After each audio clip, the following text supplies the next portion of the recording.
সাহারি খাওয়া এটা রমজানের একটা আমল। আপনি সারা বছর লাঞ্চ করেন, ডিনার করেন, দুপুরের খানা খান, রাতের খানা খান, সকালে ব্রেকফাস্ট নাস্তা করেন, কিন্তু এর কোনোটা ইবাদত হয় না, এর কারণে আপনি সওয়াব পাবেন না।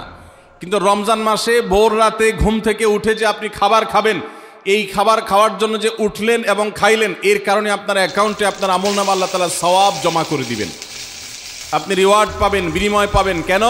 কারণ নবী করিম সাল্লাল্লাহু আলাইহি সাল্লাম বলেছেন, তাসাহহারু ফাইন্না ফিস সাহুরি বারাকাহ। তোমরা সাহারির খাবার খাবে ভোর রাতে।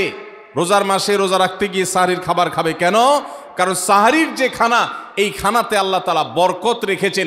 এই খানা খাইলে তার জন্য আমাদের স্পিরিচুয়াল, আধ্যাত্মিক বিভিন্ন রকমের উপকারিতা আল্লাহ তাআলা এর মধ্যে নিহিত রেখেছেন। এর মধ্যে খাদ্য শক্তি আছে, আমাদের এনার্জি হবে শরীরে, রোজা রাখতে সহজ হবে।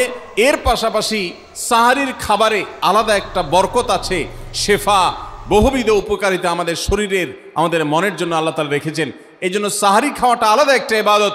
যদি আপনার সন্ধ্যা রাত্রে বেশি খাওয়া হয়ে যায়, সাহারিতে খানা খাওয়ার মতো মুড না থাকে, অন্তত এক ঢোক পানি, একটা খেজুর, সামান্য কিছু খেয়ে হলেও আপনি সাহারি খাবেন এবং তাতে আপনি সওয়াব পাবেন। কোনো কারণে যদি সাহারি খেতে না পারেন, রাতে উঠতে পারেন নাই, অ্যালার্ম বাজছে কিন্তু শুনেন নাই, উঠে দেখেন ফজরের আজান হয়ে গেছে, তাহলে ওই দিনের রোজা কি হবে নাকি হবে না? রোজা হয়ে যাবে ইনশাআল্লাহ। কারণ এই সাহারি খাওয়াটা ফরজও না, ওয়াজিবও না, এটা সুন্নত। সুন্নত ছুটে গেলে ইবাদত হয় না, ব্যাপারটা সেরকম না। সাহারি তো খাবো ঠিক আছে, কিন্তু সেটা শেষ সময়ে খাওয়া, দেরিতে খাওয়া কল্যাণের উপর প্রতিষ্ঠিত থাকবে, তারা কল্যাণকে স্পর্শ